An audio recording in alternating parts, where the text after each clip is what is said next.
سر یہ جو آپ نے مذہبی انتہا پسندی کا ذکر کیا، ایسی ہی بلکہ اس سے بھی کچھ بڑی ہوئی انتہا پسندی ہمارے ہاں سیاست میں ملتی ہے۔ بعض اوقات ایسا لگتا ہے کہ لوگوں نے نا سیاست کو جیسے دین بنایا ہوا ہے۔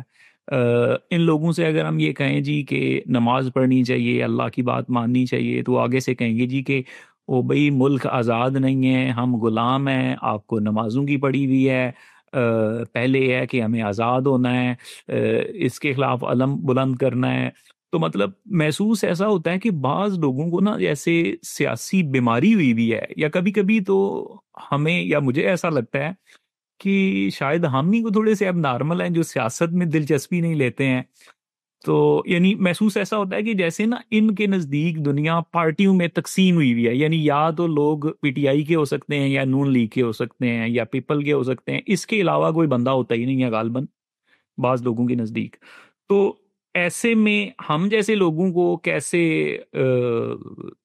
ان لوگوں کو نصیحت کرنی چاہیے اگر ہم موقع پائیں، اور اپنے آپ کو بچانا کیسے چاہیے اگر ہم پھنس گئے ہیں وہاں پہ؟ دیکھیں، میرا جواب سن کے آپ امید ہے کافی مایوس ہوں گے۔ میں نے اس ماحول کو بہت زیادہ بھگتا ہے، اور میں ایگزیجریٹ نہیں کروں گا اگر میں یہ کہوں گا کہ میں پچھلے 15 سال سے ایک صدمے کی کیفیت میں، اور وہ صدمہ یہ ہے کہ جن لوگوں کو میں بہت سمجھدار اور سیانہ سمجھتا تھا، مجھے وہ سمجھ میں نہیں آ رہے۔ چنانچہ بہت مار کھا کے اور بہت اپنے آپ کو پریشان کر کے اور بہت اسی طرح سے لوگوں کے ساتھ تعلقات بگاڑ کے، میں کچھ عرصے سے اب پرسکون ہو گیا ہوں، یہ فیصلہ کر کے کہ میں نے اس پر زبان نہیں کھولی۔ مجھے ابھی میں اپنے بیٹے سے بات کر رہا تھا، اس کو یہ سمجھا رہا تھا کہ یار آدمی کو نرمی سے بات کرنی چاہیے، اختلاف ہو تو زیادہ نرمی کرنی چاہیے۔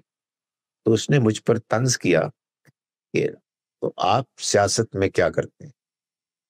تو میں نے اس کو کہا بیٹے تم نے غور نہیں کیا کہ میں پچھلے کافی عرصے سے بولتا ہی نہیں، آئی نو مائی ویکنیس، میں بات کروں گا تو میں پھٹ جاؤں گا، اس لیے کہ میں آپ کو بتا رہا ہوں میں صدمے سے دوچار، اس لیے I can't speak about it.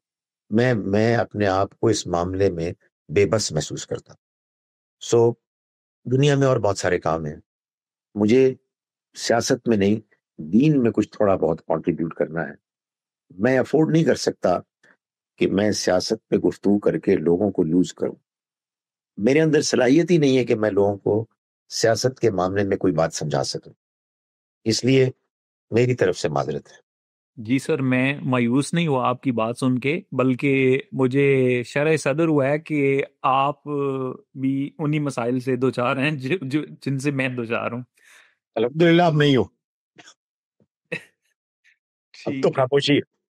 جی۔ بلکہ میں کوشش کرتا ہوں کہ خاموشی کے ساتھ ساتھ ایک مصنوعی قسم کی مسکراہٹ بھی چہرے پہ لاؤں جب اس طرح کی گفتگو ہو، ویسے وہ مشکل ہوتی جی ہے۔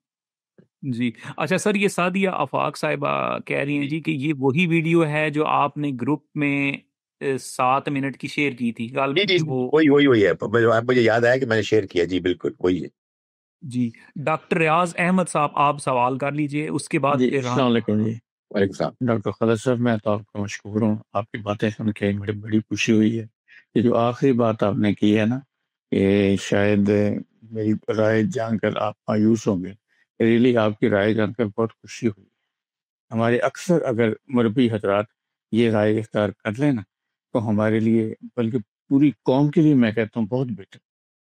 اگر ہم نفس قوم بھی اس رائے کو اختیار کر لینا کہ نہیں بھائی اس موضوع پر کچھ نہیں بولنا، ہم اللہ نے خیر دین جی، میں دعا درست کریں سیکھا آپ ہے، سب کے لیے اس پر عمل کریں، تو آپ دعا فرمائیں اللہ تعالیٰ ہم سب کو صحیح راستے پہ چلنے کی توفیق عطا فرمائے۔ بہت آمین۔ شکریہ، جزاک اللہ۔ جزاک اللہ خیر، جزاک اللہ۔